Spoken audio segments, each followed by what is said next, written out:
Wanted to take you guys to a new place today. We're going to Marbo Cave and the cliff line. I've never been here before, but it looks pretty cool in the pictures that I've seen. It's not really a hike. It's kind of like a 5-minute, 10-minute walk down a little trail and you get to the cave, but this is the parking area here, which you'll get to. Unfortunately, somebody thought it was a public dumping ground.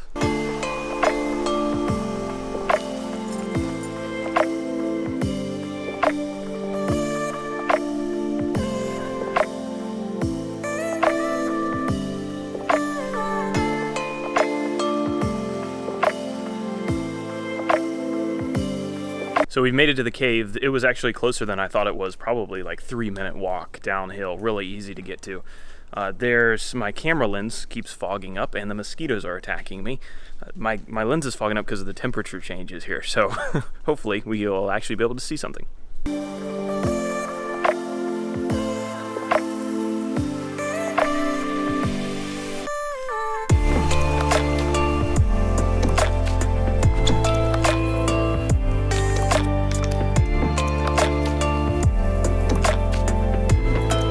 Right now I'm standing on a man-made platform, and this obviously is not original to the cave, but this was put here in the 1940s by the Japanese and the American military, and this cave was used for drinking water. The water here, it looks like it could have been poured out of a Dasani water bottle. It's probably the clearest water I've ever seen in my life.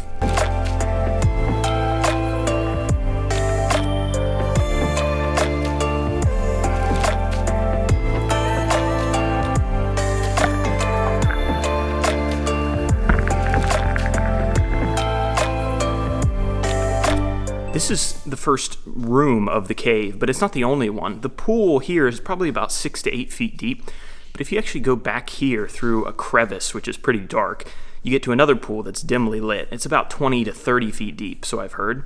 And there's underwater caverns, and people do scuba diving back there, but no one's with me today. It's just me by myself, so I'm not going to go back there, but if you ever come here and you're looking for some adventure, you can go deeper into the cave.